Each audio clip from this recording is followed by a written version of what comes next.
चैतन्य स्वभावी भगवान आत्मा अनादि अनंत शुद्ध चैतन्य मात्र है, ज्ञान मात्र है। मैं शुद्ध चैतन्य मात्र, ज्ञान मात्र भगवान आत्मा हूँ। प्रति समय यह जागृति बनी रहे, इस जागृति का नाम धर्म है। देह की प्रत्येक क्रिया के काल में और विकल्पों के बहते प्रवाह के काल में ज्ञानी को प्रति समय यह जागृति रहती है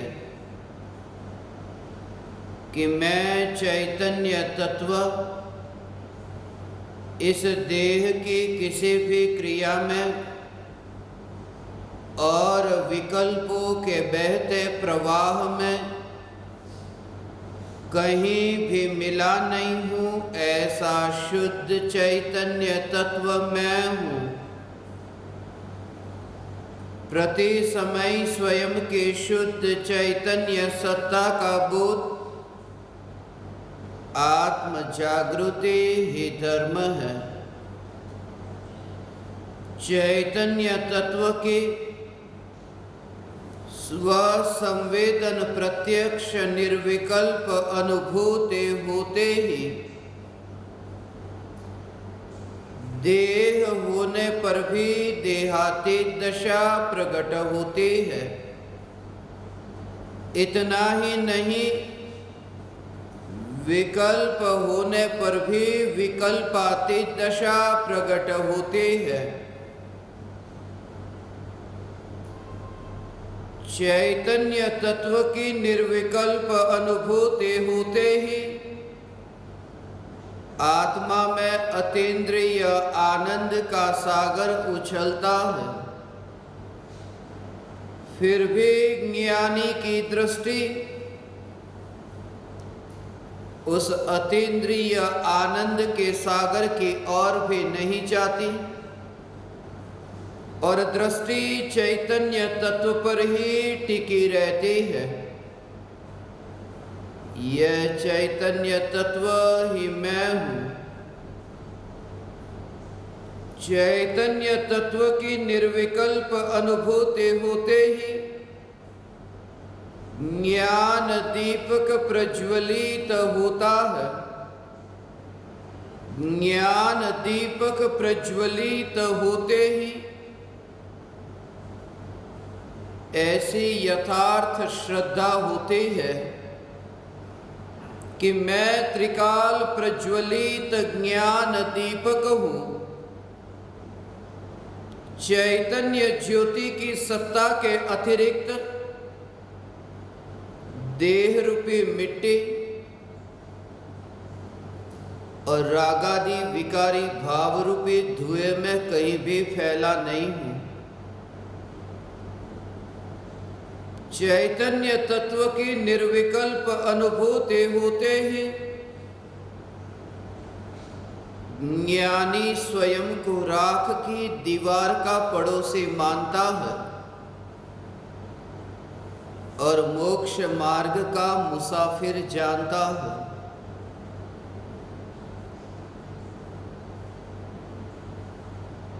चैतन्य तत्व की अनुभूति होते ही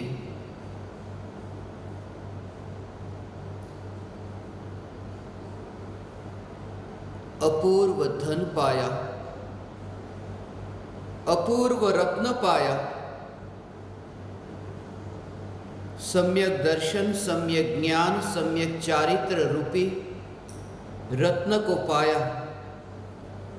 इन रत्नों को पाकर भी रत्नों की महिमा नहीं, इन रत्नों को पाकर भी इन रत्नों की प्राप्ति जिनके आश्रय से हुई है, ऐसे चैतन्य परमात्मा की महिमा है, चैतन्य रत्न की महिमा है।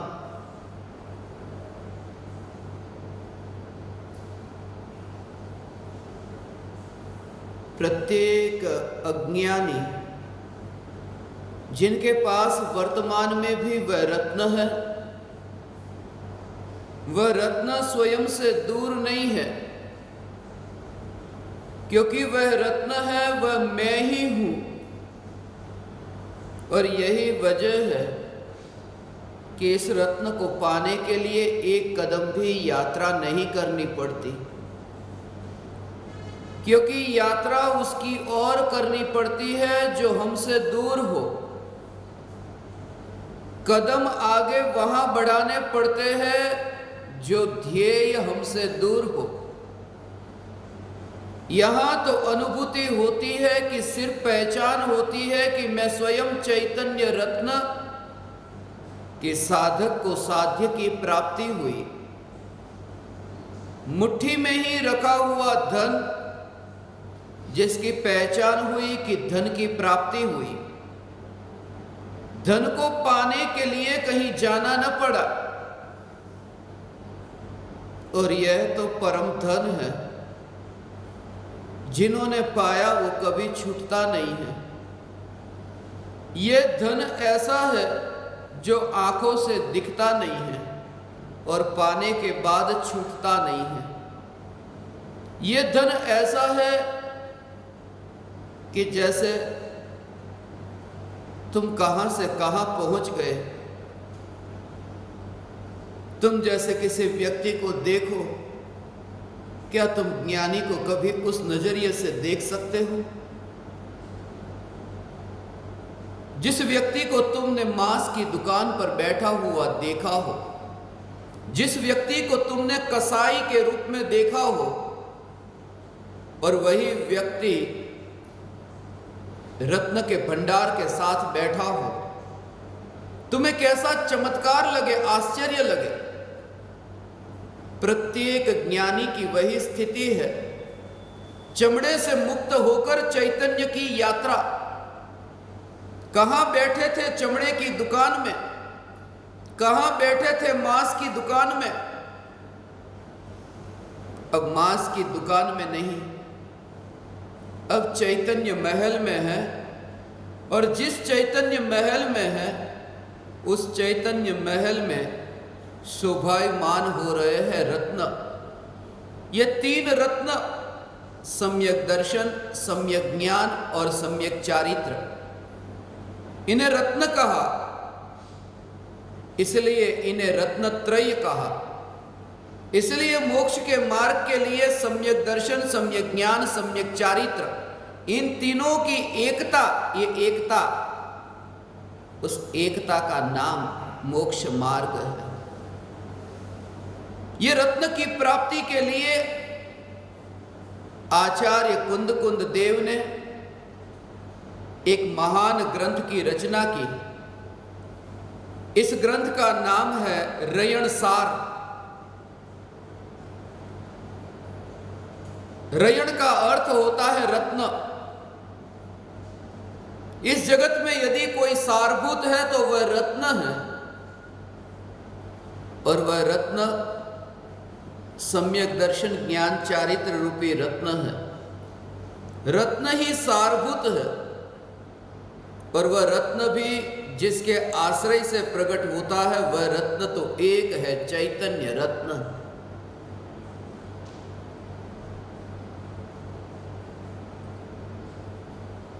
जब ये रत्न की प्राप्ति होती है, विकल्प से न्यारा भेद विज्ञान, ये भेद विज्ञान का अभ्यास करते करते करते करते विकल्प की स्पर्शना हुए बिना ही ऐसा अपूर्व पुरुषार्थ होता है कि विकल्प सिमटते जाते हैं और यहाँ चैतन्य रत्न प्राप्त होता है।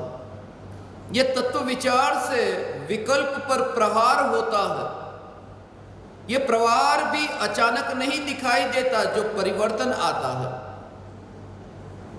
जैसे हम किसी व्यक्ति को रोज रोज मिलते हैं, देखते हैं, उसके चेहरे को पता नहीं चलता कि उस व्यक्ति में कोई परिवर्तन आया है, मगर 6 महीने के बाद में यदि उसी व्यक्ति को तुम देखो तो तुम्हें लगेगा, अरे तुम इतने बदल गए।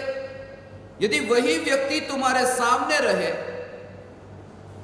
तो रोज परिवर्तन होगा मगर पता न चलेगा, क्योंकि अभी हमारी जो दृष्टि है वो कॉन्ट्रास्ट ऐसे को देखने वाली दृष्टि है, कुछ अचानक पलट गया हो ऐसे को देखने वाली दृष्टि है, विपरीत को देखने वाली दृष्टि है कि कुछ नया हुआ, कल भी कुर्सी यहां थी आज भी कुर्सी यहां है, कुछ नयापन नहीं लगता, मगर आज वो कुर्सी टूटी हुई हो तो नयापन लगता है।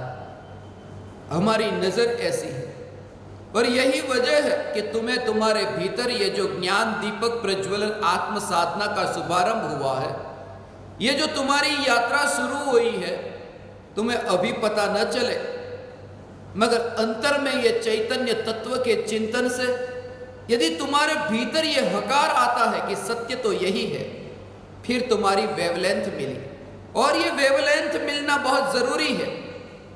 जब मैं यहां से चैतन्य की पुकार करूं, तुम्हारे हृदय में भी वही नाद उगे, ऐसा कि यही मैं कहना चाहता हूं, यही मेरा भाव है, यही पर ही चैतन्य असु है, यही पर ही चैतन्य सूर्य है। बोलते आप हो और सूर्य का उदय यहाँ हो रहा है, ऐसा मुझे एहसास होता है। ये सुनते समय तुम्हारा ये वाणी के साथ में ऐसा मेल बैठे, यही प्रमाण है कि तुम्हारे भीतर में चैतन्य की रुचि जगी। और जब मैं कहता हूं मेरे अंतर से चैतन्य की पुकार, तब तुम इस व्यक्ति को मत देखना, किसी भी ज्ञानी के भीतर से उठने वाली पुकार के साथ फिर तुम्हारा मेल खा गया, चैतन्य के साथ तुम्हारा मेल खाया। आचार्य कुंद कुंद देव रयण सार की रचना, जैसे हमने 2 दिन पहले समय सार पर चर्चा की, 11 वर्ष की उम्र में एक छोटा सा बच्चा, तुम जरा विचार करो, एक कल्पना करो, तुम्हारे घर के आंगन से एक 11 साल का बच्चा मोर पीछी और कमंडल लेकर के निकले, मुनि धर्म का पालन करता हुआ वह बच्चा जो सिद्धों के साथ विराजमान होने के लिए विहार करता हुआ निकला है, जो सिद्धों के साथ निकट काल में विराजमान होने वाला है। कहते हैं आचार्य कुंद कुंद देव ने अपने जीवन में ज्यादा कपड़े पहने ही नहीं, बचपन में भी वो वैसे भी बिना कपड़े के रहते थे और 11 वर्ष की उम्र में तो मुनि धर्म अंगीकार कर लिया, बिना वस्त्र के दिगंबर संत। मगर वो बच्चा नहीं, वो 3 लोक का नाथ, जिन्होंने हमें ये बोध दिया, रत्न का बोध दिया। ऐसा वह धनवान, ऐसा वह संपत्तिवान सम्राट, तुम्हें लगे भी नहीं कि ऐसा कोई बच्चा, मगर ये सत्य है। इसलिए छोटे बच्चे के लिए भी मैं यही कहता हूं कि उन्हें भी कम मत आंकना, क्योंकि ये जो उम्र है 8 वर्ष से लेकर के ये 14 वर्ष के बीच की जो उम्र है, ये बहुत महत्वपूर्ण उम्र है। इसलिए क्योंकि 8 वर्ष तक शरीर की वो जो शक्ति इतनी विकसित नहीं हुई कि इतनी समझ आए, इसलिए गर्भकाल सहित 8 वर्ष के बच्चे के बाद में ही सम्यक दर्शन की प्राप्ति कही, यदि नया सम्यक दर्शन होता है। वह समझ आई 8 वर्ष के बच्चे को और 14 साल से पहले, इसलिए क्योंकि ऐसी विकृति, काम का विकार का भाव अभी उठा नहीं है। वो 14 बरस से पहले और समझ इतनी आ गई है 8 बरस के बाद। ये 8 और 14 बरस के बीच का जो काल है वो बहुत महत्वपूर्ण काल है और आचार्य कुंद कुंद देव ने उस काल का लाभ लिया कि 11 बरस की उम्र में वे मुनि हुए। रयण सार शास्त्र की रचना की। रयण सार में 167 गाथाएं जो आचार्य कुंद कुंद देव की ये रचना। कुछ विद्वान कहते हैं कि ये आचार्य कुंद कुंद देव वे नहीं हैं जो समय सार के रचयिता है, मगर मुझे कोई फर्क नहीं पड़ता, मेरे लिए ये आचार्य कुंद कुंद देव है, क्योंकि मैं व्यक्ति को नहीं, मैं वस्तु के स्वरूप को देखता हूं। और रयणसार में जो वस्तु का स्वरूप बताया है वो बहुत समझने जैसा है। सागार और अनगार धर्म का स्वरूप समझाया है। मंगलाचरण में ही आचार्य कुंदकुंद देव ने ये प्रार्थना की, मंगलाचरण किया, वर्धमान को नमस्कार करके कि मैं इस ग्रंथ में सागार और अनगार धर्म का स्वरूप कहूंगा। सागार का अर्थ होता है गृहस्थ का जो जीवन कैसा होना चाहिए, और अनगार अर्थात मुनि का जीवन कैसा होना चाहिए। श्रावक से लेकर मुनि की यात्रा कैसी होती है इसका वर्णन रयणसार में किया है। रत्न को पाने की कला रयणसार में समझाई है। एक घटना मुझे अभी स्मरण में आई। एक सम्राट की इकलौती बेटी थी। उसने कहा मेरी बेटी की शादी मैं उसके साथ करूंगा जिसकी मैं परीक्षा लूं और परीक्षा में वह पास हो जाए। परीक्षा यह थी कि राज्य में, महल में, वहां एक बहुत बड़ा गालीचा बिछा दिया और गालीचे के बिल्कुल मध्य में एक रत्न रखा और राजा ने यह प्रस्ताव रखा, सभी को गालीचे के बाहर खड़ा कर दिया है कि इस रत्न को जो बाहर ले आता है उसके साथ मेरी बेटी की मैं शादी करूंगा, मगर एक शर्त है कि किसी का पैर गालीचे पर पड़ना नहीं चाहिए। तरह तरह के राजकुमार वहां आए थे, पाना तो चाहते थे सब मगर पा नहीं पाते। कुछ राजकुमारों ने हाथ के बल पर उल्टे लेट गए, जैसे उल्टे लटक रहे हो, और हाथ से ही वहां तक जाने का प्रयास किया मगर गिर गए। एक समझदार राजकुमार था। समझदार राजकुमार कोई एकाध ही होते हैं, इसलिए तो कहता हूं राजचंद्र जी जैसे कोई एकाध ही होते हैं। उस समझदार राजकुमार ने उस गालीचे को हाथ से सिमटना शुरू कर दिया, लपेटना शुरू कर दिया और वो रत्न तक पहुंच गया, क्योंकि राजा का यह कहना था कि पैर नहीं छूना चाहिए। हाथ छुए तो क्या दिक्कत है, और सिमटता गया, रत्न को ले लिया और फिर गालीचा फिर फैलता गया। गालीचा सिमटता जाता है और फिर वह फैलता भी है, मगर वो समझ कि कब सिमटता है और कब फैलता है, वो समझ। मैं कहता हूं ऐसी दशा, ज्ञान को सिमटते जाओ, उपयोग को सिमटते जाओ। ये रत्न को पाने के लिए ज्ञान को सिमटते जाना। और एक दशा ऐसी आती है कि रत्न की प्राप्ति होने के बाद वह ज्ञान विकसित होता है, वह ज्ञान फैलता है। रत्न की प्राप्ति होने के बाद केवल ज्ञान होता है, केवल ज्ञान होता है, सारा जगत जानने में आता है। मगर जब आत्मज्ञान होता है, एक चैतन्य परमात्मा के अतिरिक्त कहीं पर भी उपयोग भटकता नहीं है। इसलिए उपयोग को सिमट करके ही यह रत्न पाया जा सकता है, संपन्न हुआ जा सकता है। सब संपन्न होना चाहते हैं, सब धनवान होना चाहते हैं, सब पाना चाहते हैं, मगर पाने की कला नहीं जानते। इसलिए सद्गुरु वह रत्न देते हैं। और यदि सूक्ष्म दृष्टि से कहूं तो वे रत्न भी नहीं देते, वे रत्न की पहचान देते हैं कि तुम पहचानो ये रत्न, तुम स्वयं ये रत्न हो। और इस जगत में सबसे ज्यादा महिमावान जी ने कहा रत्न को, उसका एक कारण है। रुपये की नोट के साथ में आत्मा की तुलना नहीं की, रत्न के साथ में, क्योंकि इस जगत में जो सबसे ज्यादा मूल्यवान वो रत्न, यद्यपि धन भी मूल्यवान है, मगर धन के टिकने का कोई इतना लंबा काल का भरोसा नहीं। 2000 रुपये की नोट अभी तुमने पानी में डाली कि बैर बिखेर हो गई। उसका टिकना इतना नहीं जितना रत्न का टिकना। रत्न खदान में भी पड़ा हो, कीचड़ में भी पड़ा हो, फिर भी रत्न रत्न ही रहता है। इसलिए भगवान आत्मा को रत्न के साथ में तुलना की और किसी के साथ नहीं। इसलिए ये रयण सार में भगवान आत्मा को रत्न कहा कि जिस रत्न के आश्रय से सम्यक दर्शन ज्ञान चारित्र रूपी रत्न प्राप्त होता है। ये रत्न प्राप्त होता है, रत्न त्रय की प्राप्ति होती है।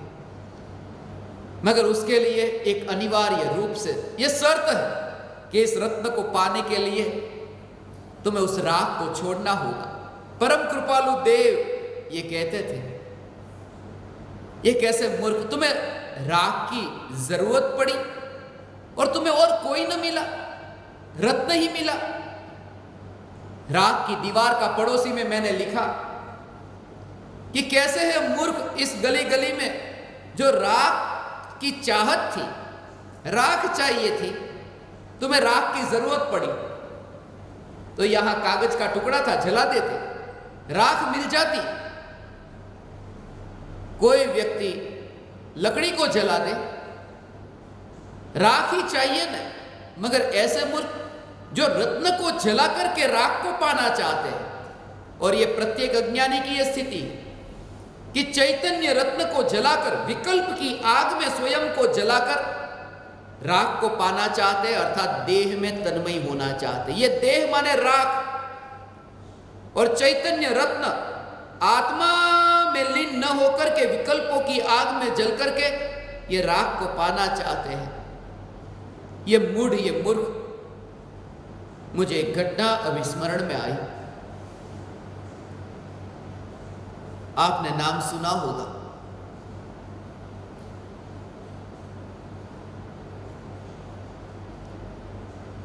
अलेक्जेंडर सिकंदर। जग को जीतने के लिए निकला था। रास्ते में उसकी मुलाकात हो गई।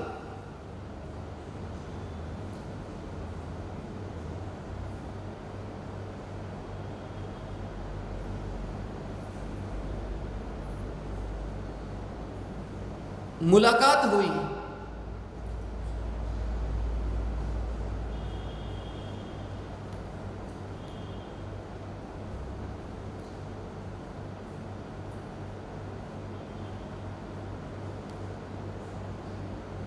डायोजनीस के साथ। डायोजनीस से जब मिलना हुआ, डायोजनीस सुबह सुबह लेटा था, सूरज की धूप ले रहा था।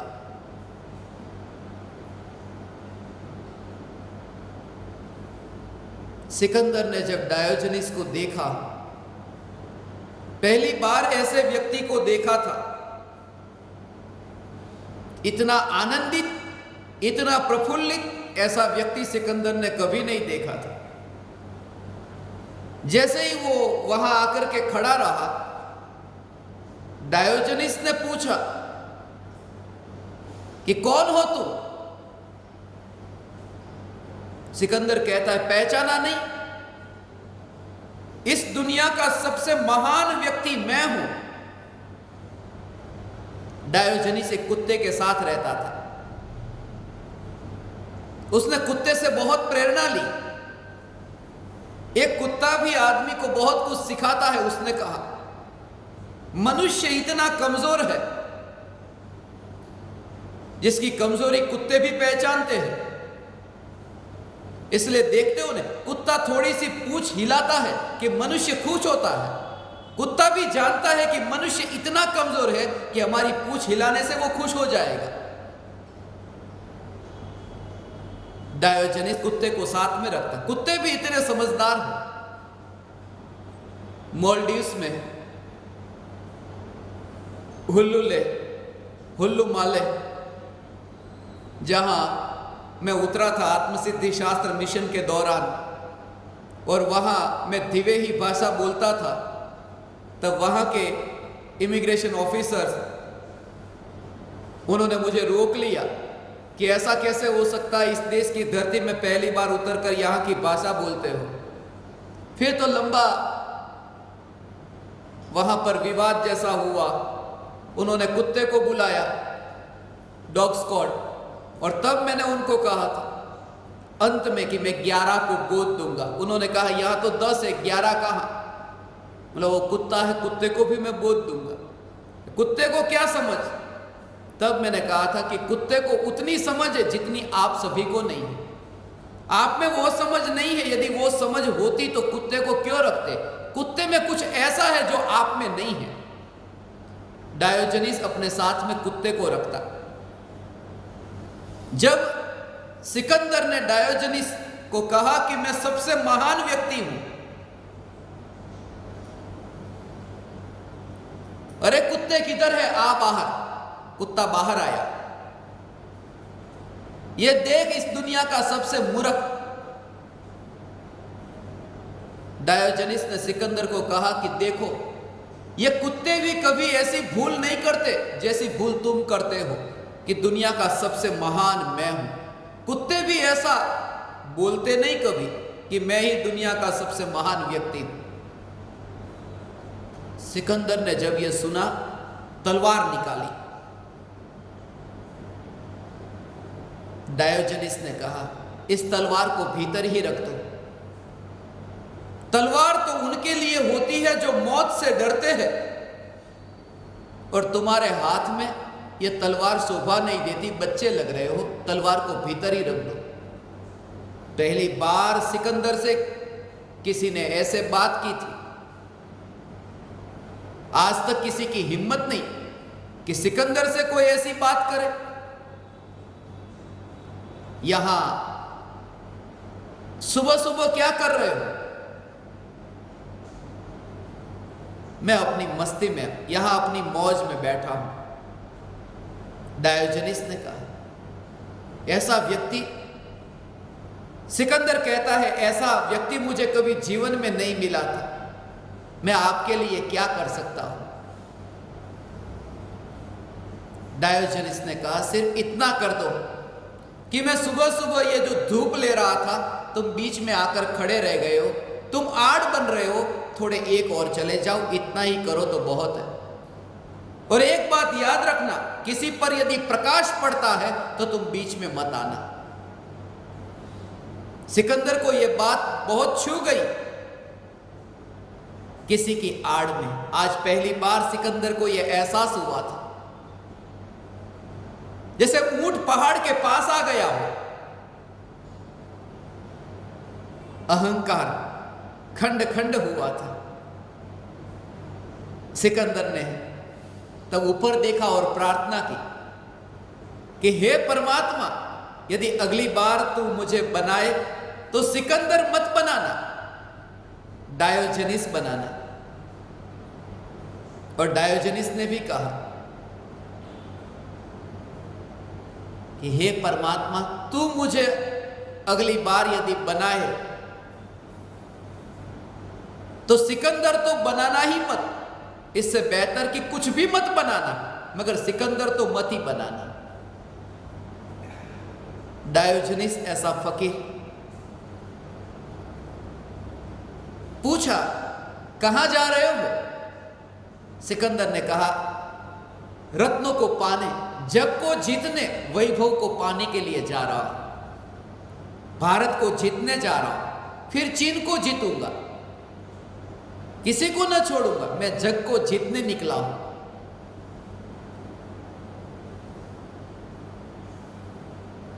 फिर डायोजनीस ने कुत्ते को बुलाया कि देख ये जग को जीतने निकला। फिर जग को जीत करके क्या करेगा सिकंदर? बोले फिर मैं आराम करूंगा। कुत्ते को कहा देख कुत्ते, हम अभी आराम कर रहे हैं और ये जग को जीतने के बाद आराम करेगा। समझदार हम हुए या ये? यदि आराम ही करना है तो अभी आराम कर लो। और जो जग को जीतने निकला है वो कभी आराम ही नहीं कर पाता। सिकंदर ने कहा आपकी बात मुझे बहुत अच्छी लगी,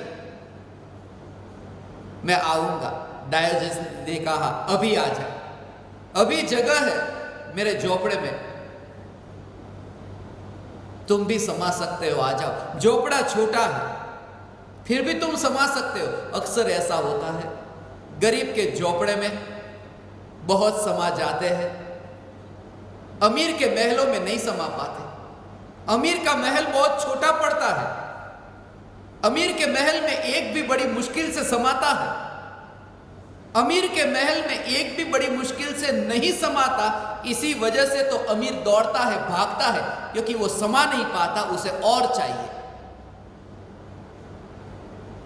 उसने कहा ये झोपड़ा खाली है, तुम आ जाओ। अभी नहीं, कभी आऊंगा। सिकंदर ने कहा कभी आऊंगा, क्योंकि मैं यात्रा पर निकल चुका हूं। आधी यात्रा तो मैं कर चुका, आधी यात्रा बाकी। अब आधी यात्रा मैं कर चुका, अब मैं कैसे यहां पर रुक जाऊं? जीतने के बाद मैं आऊंगा। उस व्यक्ति ने समझा ही नहीं, डायोजनीस को नहीं समझा, जो कहता है आधी यात्रा तो मैं कर चुका, अब कैसे रुकूं? ये बात मुझे झूठी लगती है। उसे लगा ही नहीं, उसे डायोजनीस का ये बोध सत्य लगा ही नहीं। जैसे तुम रास्ते से यात्रा करते हो और आगे कुआं है, तुमने आधी यात्रा पार कर ली और तुम्हें बताया जाए कि आगे कुआं है, तुम ये कहोगे कि आधा तो मैं चल चुका, अब जाने ही दो, कि वहीं से ही वापस लौट जाओगे। यदि तुम यात्रा करते हो, तुम्हें कहे कि आगे एक काला जहरीला सर्प है, तो तुम कहोगे कि आधी यात्रा तो मैं कर चुका, अब मैं वापस कैसे लौटूं? यदि तुम गाड़ी से यात्रा करते हो और उल्टे डायरेक्शन में तुम्हें पता चले कि तुम्हारी यात्रा उल्टी दिशा में हो रही है, तुम ये नहीं कहते, जीपीएस में तुमने ये लगाया, मैप में देखा कि उल्टी दिशा की यात्रा हो रही है, तभी तुम यू टर्न ले लेते हो। जैसे ही तुम्हें पता चले कि ये यात्रा उल्टी यात्रा है, तुम वापस लौट जाते हो। इसलिए यदि तुम अभी आत्मा की ओर वापस नहीं लौटते, तो इसका अर्थ यह समझना कि तुम्हें आगे कुआं नहीं दिखाई दिया। ये जिंदगी तुम्हें एक सपने की भांति नहीं दिखाई दी। यही तो वजह है सपने में जीने की इतनी आदत हो गई है। इसलिए तो रात्रि में चलने वाला जो सपना है, वो सपना भी हमें सच सा ही लगता है, क्योंकि सपना ही हमें सच लगता है। हमें लगता ही नहीं रात्रि में कि सपना सपना है, सच है। क्योंकि दिन में भी हम सपने में जीवन जीते हैं। इसलिए मैं कहता हूं, जिंदगी एक सपना है, मृत्यु है सपने का छूट जाना। यदि तुम्हें पिछले भव का यह बोध हो जाए कि पिछले भव में तुम क्या थे, तो इस भव की दौड़ ये मिट ही जाए। पिछला भव यदि तुम्हें याद आए, तुम्हें पता चले कि पिछले भव में भी तो मैंने यही किया था जो इस भव में कर रहा हूं। मगर प्रकृति की व्यवस्था भी ऐसी है कि सभी को मोक्ष नहीं जाना है। इसलिए प्रकृति में ऐसा ही होता है कि पिछला भव फिर याद ही नहीं रहता, मौत होते ही भूल जाते हैं। इसलिए तो अनंत जीव संसार में भटकते हैं। वो याद रहे, उससे बोध ले, तो फिर भटके ही क्यों? सिकंदर ने कहा मैं वापिस न लौटूंगा, मुझे जाना होगा। गया, जग को नहीं पाया, मौत को पाया। अक्सर ऐसा होता है, बाहर के धन की ओर दौड़ते हैं, धन तो नहीं मिलता, मौत मिलती है। और संजोग की बात ऐसी थी कि जिस दिन डायोजनीस की मृत्यु हुई, उसी दिन सिकंदर की मृत्यु हुई थी। दोनों एक ही दिन मरे। और उस दिन से यूनान में एक बहुत बड़ी कथा है। कथा मुझे प्रीतिकर लगी। एक कथा ऐसी थी जो दोनों के मरने से पहले की थी, और एक कथा ऐसी कि मरने के बाद। एक कहानी है मरने के बाद की, तो एक कवि की कल्पना हो सकती है। वो कहानी ये है, सिकंदर की मृत्यु होने के करीब 1 घंटे के बाद में डायोजनीस मरा और कहते हैं कि वे यहां से विदा हो रहे थे, कहते हैं वैतरणी पार कर रहे थे, विदा हो रहे थे। नरक वाली वैतरणी नहीं, वहां भी एक वैतरणी कहते हैं यूनान में भी, कि जब तुम यहां से मरते हो तब यहां से जाते समय तुम्हें वैतरणी पार करनी होती है। यूनानियों में ऐसी कहानियां बहुत है वैतरणी की। सिकंदर आगे जाता है बिना कपड़े का, नंगा, और डायोजनीस पीछे पीछे जाता है, वो भी बिना कपड़े का। डायोजनीस अपने जीवन में वो कपड़ा नहीं पहनता, फकीर था। जैसे ही उसने आगे जाते हुए सिकंदर को देखा, डायोजनीस जोर जोर से हंसने लगा। डायोजनीस को हंसता देखकर सिकंदर भी हंसा, मगर डायोजनीस ने सिकंदर से कहा, अरे मूर्ख, ये हंसी बंद कर, क्योंकि तेरी हंसी में भी वो सच्चापन नहीं। डायोजनीस की हंसी कुछ और थी, सत्य थी, असली थी। जो झूठी जिंदगी जीते हैं उनकी हंसी भी झूठी होती है। झूठा हंसना ही पड़ता है, वरना वो दुख को छुपाए कैसे। दुख को छिपाने के लिए भी पर्दा चाहिए। वो पर्दा हमारे पास है, वो हंसी का पर्दा है कि हमारे भीतर तो दुख ही नहीं। सिकंदर ने कहा, कैसे संजोग की बात, मैंने सोचा भी नहीं था कि हम दोबारा मिलेंगे। डायोजनीस ने कहा, देखा ना, तूने जितना भी पाया था धन, वो धन छोड़ करके तू यहां से जा रहा है, और मैंने जो पाया था वो धन, मैं वो धन लेकर के यहां से जा रहा हूं। सिकंदर ने कहा, मैंने सोचा भी नहीं था कि एक सम्राट और एक फकीर दोनों फिर दोबारा यहां मिलेंगे। डायोजनीस ने कहा, सच है, मैंने भी नहीं सोचा था कि एक सम्राट और फकीर दोबारा यहां मिलेंगे। मगर सिकंदर, तू एक और भूल कर रहा है, तू भूल पर भूल करता जा रहा है। ये तो बता दे, कौन सम्राट और कौन फकीर? तो कल भी फकीर था और मैं कल भी सम्राट था, आज भी मैं सम्राट हूं और तू आज भी फकीर है।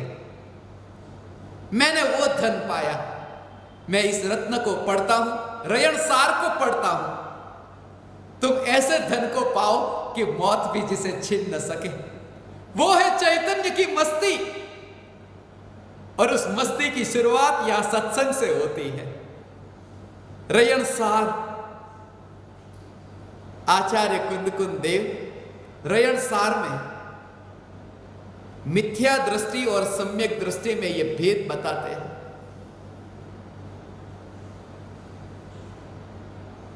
मिथ्या दृष्टि अर्थात अंधा, सम्यक दृष्टि अर्थात जिनके पास अब आंख आई, दृष्टि आई, सम्यक दृष्टि आई, और दोनों रहते हैं एक साथ, एक ही घर में रहते हैं, मगर फिर भी दोनों की यात्रा अलग अलग हो रही है। एक ही घर में, एक ही घर में विकार भी यही रहता है और ज्ञान की यात्रा भी यही होती है, मगर ये दोनों की स्वतंत्र यात्रा है। जैसे एक सम्यक दृष्टि एक कमरे में हो और उसी कमरे में मिथ्या दृष्टि हो, जैसे दोनों स्वतंत्र तुम देखो, ऐसे ही ज्ञानी को दिखाई देता है कि एक ही घर में ये दोनों रहते हैं और दोनों की यात्रा भिन्न भिन्न है। एक ही घर में, भगवान आत्मा के घर में, ये ज्ञान भी है और रागादि विकार भी है। विकार की यात्रा स्वतंत्र है और ज्ञान की यात्रा स्वतंत्र है, ऐसा भेद विज्ञान। ये एक ही घर में रह करके ये दोनों से ऐसा भेद विज्ञान होता है। मिथ्या दृष्टि और सम्यक दृष्टि। आत्मज्ञान होते ही सम्यक दृष्टि की जो दशा होती है उस दशा का वर्णन किया है। बहुत विस्तार से तो हम इस रयणसार शास्त्र को समझ नहीं सकते, मगर 167 गाथा को जब मैं पढ़ता हूँ मुझे समयसार याद आए बिना नहीं रहता। जब भी मैंने 167 गाथा पढ़ी समयसार का ज्ञायक भाव मुझे स्मरण में आया। 167 से ज्ञायक भाव स्मरण में आता था। एक पढ़ता तो एक परिपूर्ण 100% परिपूर्ण ऐसा ज्ञायक भाव। मैं ज्ञायक भाव हूं, मैं प्रमत्त भी नहीं, मैं अप्रमत्त भी नहीं, मैं छठे गुणस्थान वाला भी नहीं, सातवें वाला भी नहीं। एक ज्ञायक भाव हूं, मैं छठे और सातवें से न्यारा। ये मैं 167 में देखता, 1, 6, 7 में ये देखता कि एक न्यायक भाव छठे सातवें गुणस्थान में कहीं पर भी नहीं होता। ये आचार्य कुंदकुंद देव की ये रचना 44 प्रकार के जो दोष है उन दोषों से रहित, 77 जो गुण है उन गुणों से सहित ऐसे सम्यक दृष्टि होते हैं। एक एक गुण की चर्चा तो अभी न करें, मगर कभी अवसर मिला तो ज्ञानी दोषों से रहित और गुणों से संपन्न कैसे होते हैं। जैसे सम्यक दर्शन के 8 अंग है, ये भी 8 गुण है। जैसे सप्त भय है तो सप्त भयों से रहित होते हैं, सप्त व्यसनों से रहित होते हैं। ऐसे अलग अलग दृष्टि से ज्ञानी की पहचान बताई है। रयणसार में दान का वर्णन किया है, रत्न है ना, दान का वर्णन किया है। दान के 7 क्षेत्र रयणसार में बताए, दान की महिमा बताई है, मगर दान के पीछे भी वो भाव बताया है कि तुम जब दान देते हो, तुम्हारा वाला जो दान है उस दान के बारे में यहां नहीं कहा कि किसी के मंदिर में जाकर के तुमने कुछ रुपये लिखा दिए, रसीद कटवा ली, ये दान दे दिया। ऐसे दान की बात नहीं, वो तो सौदा हुआ कि कुछ तुम दो और कुछ मैं देता हूं। ये दान नहीं। वहां जो दान की बात कही है, जिन बिंब सबसे महान क्षेत्र, सबसे पहला जिन बिंब कहा, जिनेंद्र भगवान का बिंब, ये जिन प्रतिमा।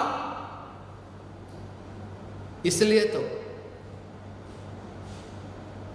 नेमिचंद्र आचार्य के बारे में कल कहा था, चामुंड राय ने सबसे पहला वो काम कि बाहुबली मुनिराज की मूर्ति को स्थापित किया, विराजमान कराया।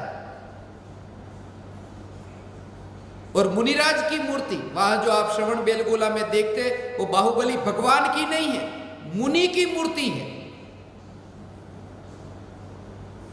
और 1000 वर्ष पहले से ही ये शुरुआत हो गई थी। मुनियों में शिथिलाचार तब से शुरू हो गया था। इसलिए ये भाव आया कि बाहुबली मुनिराज 12 महीने तक एक ही आसन पर वहां खड़े रहकर आत्मा के ध्यान में लीन रहे। बैल लिपट गई है मगर फिर भी वहां से हिले नहीं। मुनि ऐसे होते हैं, ये बताने के लिए बाहुबली मुनिराज को चुना। वहां वो छाती के भाग में श्रीवत्स का जो निशान भगवान की प्रतिमा में आप देखते हैं, जैसे 4 फूल जैसा छाती के भाग में होता है, वो श्रीवत्स का जो निशान है वो अनंत चतुष्टय का सूचक है। अनंत ज्ञान, अनंत दर्शन, अनंत सुख, अनंत वीर्य। वो निशान वहां बाहुबली मुनिराज की मूर्ति पर नहीं मिलेगा। वे मुनिराज की मूर्ति है। जिन बिंब, वहां पर दान देना,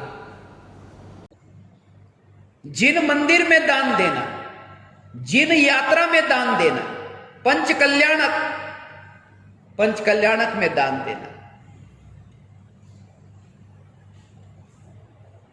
जिन तीर्थोद्धार, जिनागम, जिनायतन स्थान, ऐसे दान के क्षेत्र कहे। मगर आज के इस जमाने में मुझे आपको ये ज्यादा बताने की जरूरत नहीं है कि दान कहां देना, ये आप जानते हैं। मंदिरों में दान देते हैं, धर्म के स्थानों में आप दान देते हैं, मगर जब आप ये दान देते हैं तब दान देते समय वो जो भाव है कि मैंने इतना छोड़ा, वह भ्रम है।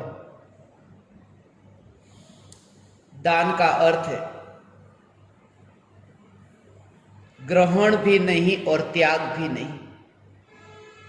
मैंने ग्रहण किया है और मैंने छोड़ा है, ये दोनों नहीं। दान का अर्थ ये है उस भाव से ही छुटकारा।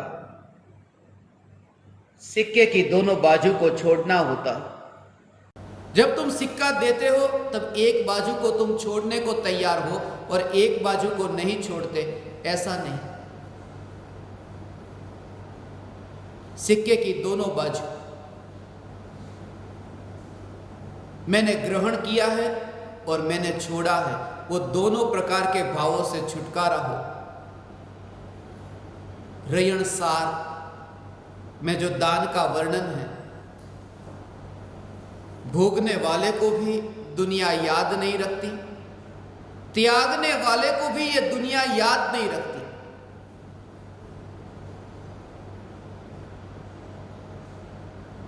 लोग मंदिरों में दान देते हैं, बड़ी बड़ी तख्तियां लगी होती है,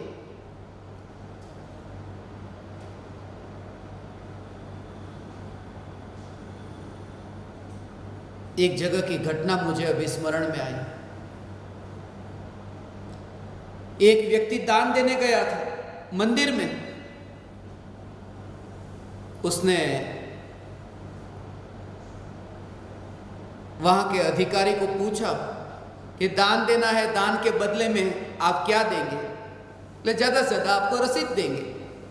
बोले नहीं, नाम कहाँ? तो ठीक है, नाम चाहिए, हम यहाँ पर मंदिर में ऊपर आपका नाम लिख देंगे कि आपके निमित्त से हमें ये इतना सहयोग प्राप्त हुआ। उसने कहा नहीं, नाम मुझे वहां ऊपर नहीं चाहिए,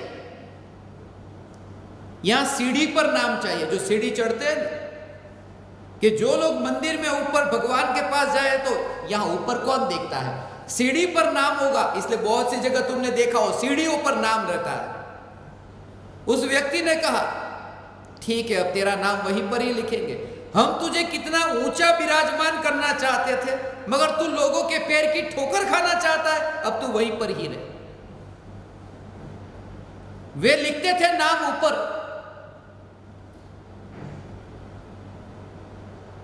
और मैं तो वह भी नहीं मानता। यह सब पागलपन है, यह सब लोभ लालच है, यह काम मैं न करूंगा। इसलिए आज तक आप देखते हैं आध्यात्मिक साधना केंद्र में, यहां पूज्य गुरुदेव श्री कांजी स्वामी प्रवचन हॉल, महावीर भगवान का जिनालय, महावीर जिनालय, दानवीरों के नाम एक भी जगह पर तुम्हें नहीं मिलेंगे। और मैं भावना पाता हूं कि इस तीर्थ में किसी दानवीर का नाम ना हो। आए थे लोग मेरे पास में करोड़ों की संपत्ति लेकर। इससे बेहतर है कि तुम कोई बंगला बना लो और बंगले के ऊपर ही अपना नाम लिख लेना, मगर यहां तो मंदिर होगा, महावीर जिनालय। लक्ष्मी नारायण मंदिर तो मुझे बाद में पता चला, पहले तो मैं ही ये मानता था कि बिरला मंदिर कोई मंदिर होता है, कोई होंगे अंदर बिरला नाम के भगवान। वो तो बाद में पता चला कि बिरला ने बनवाया इसलिए बिरला मंदिर, अंदर तो लक्ष्मी नारायण है। कहीं दानवीरों के नाम के मंदिर होते हैं। रयण सार में दान का वर्णन किया। दान देने वाला कौन, दान लेने वाला कौन, और दान में दी जाने वाली वस्तु है वह कैसी, उन सबका विवेक होना चाहिए। यह वर्णन रयण सार में किया है। प्रारंभ में यह सब चर्चा की है रयण सार में। तुम इतने जब दुख से भरते हो, तुम ऐसा नहीं लगता कि अरे मैंने कोई उपकार कर दिया, वो उपकार का भाव ही नहीं आता। जैसे तुम्हारे ऊपर किसी ने तीर छोड़ा हो और तीर तुम्हें चुभे, जहरीला तीर है, वो तीर जैसे ही तुम्हें चुहा, तुम्हें पता चला, वो चुभते ही तुम्हें पता चला, तुमने उस तीर को निकाल दिया। जब तुम तीर को निकालते हो तुम्हें ऐसा लगता है अरे मेरा नाम लिखो, मैंने ये तीर निकाला है। अरे इतना चुभता था, वो निकाल दिया, उसमें नाम लिखने की क्या जरूरत है? धन तुम्हारे पास इतना था। और खास तो बात यह है, मुझे बहुत बार ये विचार आता है, जब दान पेटियों को मैं देखता हूं, उसमें रुपया दान होता है, सिक्के के दान होते हैं, और दान के जो 4 भेद कहे ना, उनमें रुपया नाम का दान ही नहीं है। ज्ञान दान है, अभय दान है, औषधि दान है, आहार दान है, मगर रुपया दान नहीं है। और जो रुपया दान नहीं है, आज हमें उसी दान की सबसे ज्यादा महिमा है। मुनिराज तो लगते ही नहीं कि 4 हाथ जमीन देख करके चलते हैं, जीवों को जीवन दान देते हैं, लगता ही नहीं कि ये दान ही निकले। रेण सार में ये सब वर्णन किया है। वो तब हो सकता है जब तुम्हारे भीतर में ये सत्य का अनुभव हो। चर्च में जब मैं प्रवचन देने जाता तब ऐसा होता। पहले तो मुझे पता नहीं था, बाद में पता चला कि दाएं हाथ से वहां पर जैसे ही प्रवचन पूरा होता लोग जाते हैं ऐसे ही, जैसे तुम यहां पर बैठते हो सुनने के लिए। ऐसे ही इसलिए कहता हूं, पता ही नहीं, रात की नींद पूरी नहीं हुई, अभी सो रहे। एक व्यक्ति को पूछा था कि तुम रविवार को कितने बजे तक सोते हो? उसने कहा चर्च में जितने बजे तक प्रवचन चलता है, मगर प्रवचन पूरा होते ही वो जाग जाता है। फिर एक थैली आती है, उस थैली में कुछ भी आपको डालना हो डाल दो, मगर जब भी वो थैली में डालते हैं तब एक हाथ को पीछे रखते हैं और एक हाथ दाएं हाथ से वो थैली में कुछ डालते हैं और पीछे बायां हाथ वो पीछे रखते हैं। बाद में पता चला कि उसका मतलब यह है कि दायां हाथ यदि कुछ देता है तो बाएं को भी पता न चले। वो दान का वर्णन।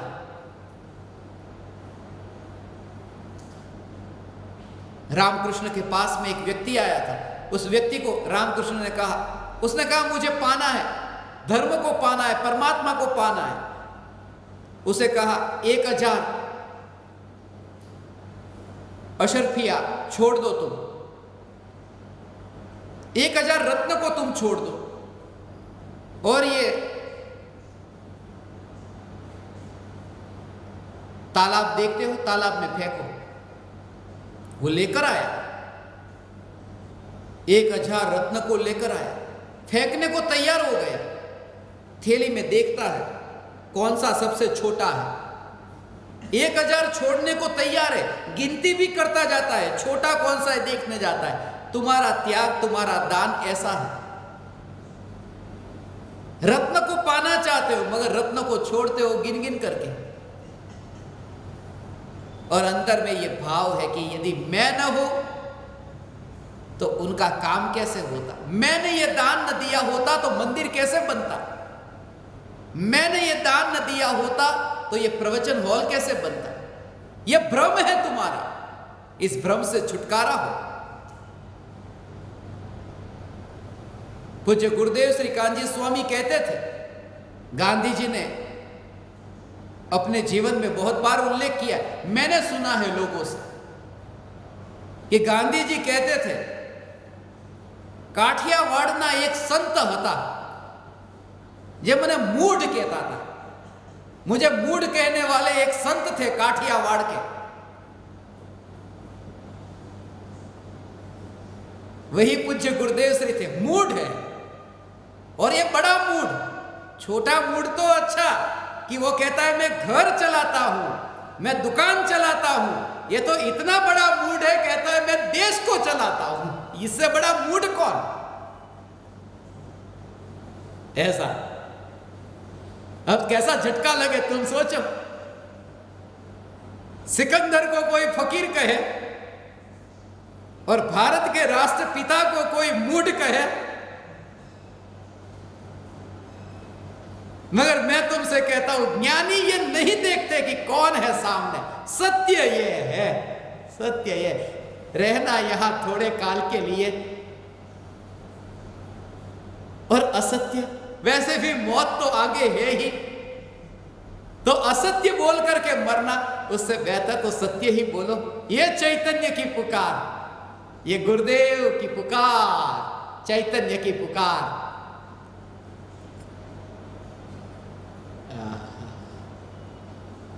इसलिए तो ज्ञानियों के पास ही सत्य प्राप्त हो सकता है, अज्ञानी के पास नहीं। वहां तो झूठ ही झूठ है। सत्य की तख्तियां हो सकती है, सत्य का दावा हो सकता है, सत्य नहीं। और खास बात तो ये कि जहां झूठ इतना हो वहां पर ही सत्य का दावा करना पड़ सकता है। इसलिए तो दुकानों पर देखते हो, मैंने एक दुकान का नाम पढ़ा था, पढ़ते ही मैं चौंक गया, प्रामाणिक जनरल स्टोर। और वहां के लोगों को पूछा, इतना अप्रामाणिक वो है, प्रामाणिक जनरल स्टोर, मोह मियां मिट्ठू खुद ही प्रामाणिक, और प्रामाणिक जनरल स्टोर। लोगों की दुकानों पर देखते ना, शुद्ध घी की दुकान, पक्का वहां कहीं ना कहीं डालडा होगा, वरना यह लिखना नहीं पड़ता। झूठे माल को बेचने के लिए सच्चे की तख्तियां लगानी पड़ती। सत्य तो यह है। पूज्य गुरुदेव से सत्य की पुकार करने वाले, रत्न की पुकार करने वाले, रयणसार में गृहस्थ के स्वरूप के साथ, श्रावक के स्वरूप के साथ मुनियों का स्वरूप समझाया है। यदि गृहस्थ को सच्चे मुनि नहीं मिलते तो उसके पीछे मुख्य कारण यह है कि गृहस्थ सच्चा गृहस्थ नहीं है। और तुम सच्चे गृहस्थ हो, तुम सच्चे श्रावक हो। सच्चे श्रावक का अर्थ है पंचम गुणस्थान वर्ती श्रावक, वह सच्चा श्रावक जो बिल्कुल किनारे पर आकर के अब वहां अभी बस निकलेगा, यहां से जो किनारे पर पहुंच गया है वह है सच्चा श्रावक। मुनिराज के लिए ऐसी दशा का वर्णन किया है। मुनि धर्म जब अंगीकार होता है, मुनि जब रत्न को पाकर के वन में विहार करते हैं, तब उनकी स्थिति ऐसी होती है, देह में वे रहते ही नहीं, चलते फिरते सिद्ध परमात्मा है।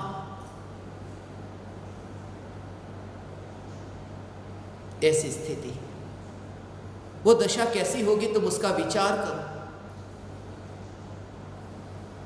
एक मुनिराज के बारे में मैंने सुना, मुझे स्मरण में आया।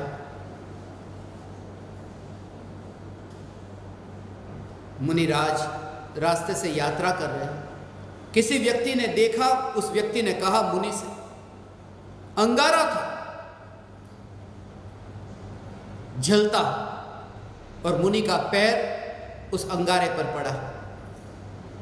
सामने वाले व्यक्ति ने कहा कि अरे आपका पैर अंगारे पर, और मुनि ने क्या पूछा, जैसे उन्होंने सुना उन्होंने पूछा कौन से पैर के नीचे अंगारा है, दाया या बाया? तुम अपने साथ में अब ये तुलना करो, तुम्हारे पैर के नीचे जब अंगारा हो और तब तुम्हें किसी को पूछना पड़ेगा कौन से पैर, दाया या बाया। ऐसी स्थिति हो कि देह में रहकर देह में रहते ही नहीं कि कौन सा पैर, दाया या बाया, मुझे तो पता ही नहीं अंगारा कहां है। ऐसी दशा निकट काल में प्रकट हो, मगर वो चैतन्य के आश्रय से सम्यक दर्शन की दुर्लभता बताई, क्रियाकांड और मिथ्यात्व से छुटकारा ये रयणसार में समझाया। रयण सार में निश्चय के साथ व्यवहार समझाया, भक्ति की भावना समझाई। तुम्हारे अंतर में यदि भक्ति नहीं है तो रत्न प्राप्त नहीं होगा, ये कहा। इसलिए तो व्यवहार के बिना निश्चय होगा कैसे, और निश्चय हुए बिना व्यवहार नाम मिलेगा कैसे? इसलिए भक्ति का भाव। इसलिए यह कहा गुरु के प्रति भक्ति, गुरु के प्रति तुम्हारी ये श्रद्धा। और सदा याद रहे, इस किनारे से उस किनारे जाना है तो श्रद्धा के सेतु को तोड़ मत देना, भक्ति के सेतु को तोड़ मत देना, क्योंकि इसी सेतु से यात्रा करके आगे जाना है।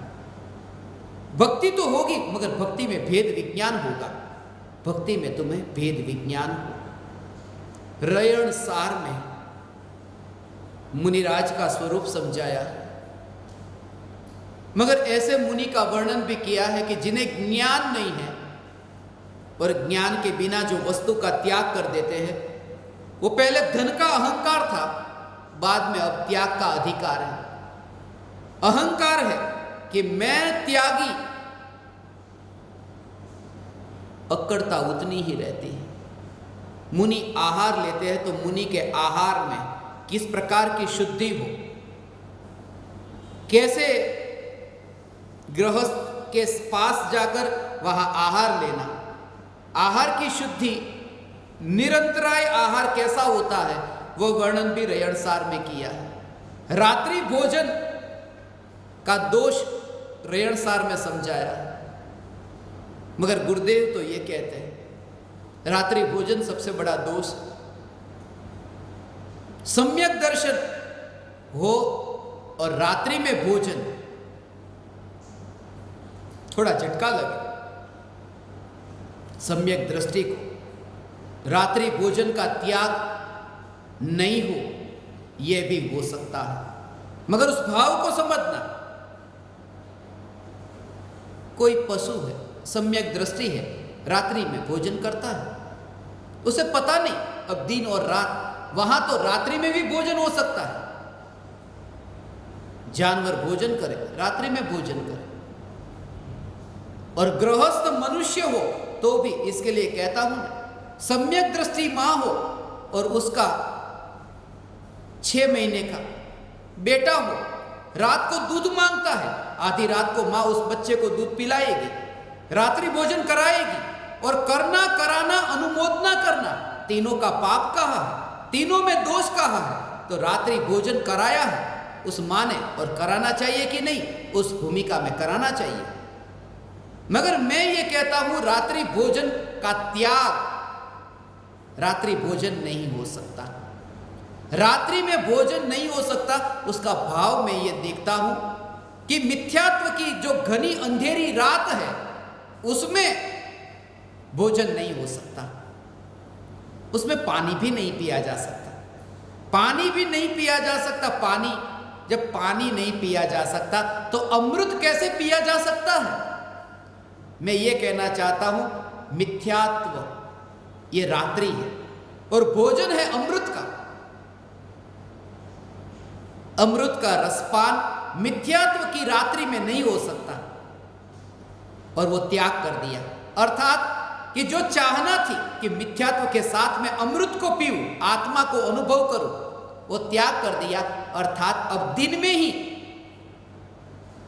वो भोजन करता है, अर्थात सम्यक दर्शन के साथ में वह आत्मा के अमृत के रस को चखता है, वो रात्रि भोजन का त्याग होगा।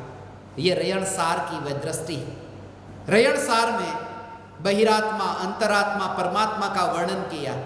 रयण सार में रत्नत्रय लोक में किस प्रकार से पूज्य है,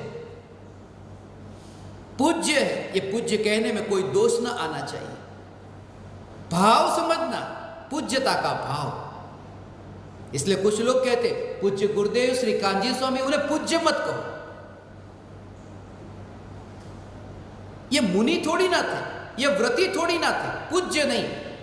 हाँ ये सत्य है, पूजा तो उनकी होती है जो चारित्रवान है, महाव्रत के धारी है, 6ठे 7वें गुणस्थान वर्ती मुनि है, पूजा तो उनकी होती है, पंच परमेष्ठी की पूजा होती है। अगर सम्यक दृष्टि की सम्यक दृष्टि की भी पूजा होती है। स्वर्ग के देव भी पूजते हैं सम्यक दृष्टि को। 6 ढाला में लिखा है। वो पूजने का भाव, वो अष्टद्रव्य की पूजा मत समझना। पूजने का भाव अंतर में वो उतना अहोभाव, वही पूज्यता का भाव है। पूज्य तो हम कहते परम पूज्य पिताजी, तो पिताजी को भी पूज्य कहते। इसका अर्थ यह नहीं कि अष्टद्रव्य से पूजा करना है, वो अहोभाव। ये अर्थ भी गुरुदेव ने हमें समझाया। इसलिए मैं गुरुदेव को पूज्य गुरुदेव श्री कान्जी स्वामी कहता हूं। परम कृपालु देव श्रीमद राजचंद्र जी सम्यक दर्शन रूपी ये रत्न, इस रत्न को पाकर के फिर मार्ग में यात्रा होगी। धन भी पाया और मार्ग पर चलने की कला भी पाई, रत्न भी पाया और मार्ग भी प्रकाशित हुआ। नोट से ये नहीं होगा।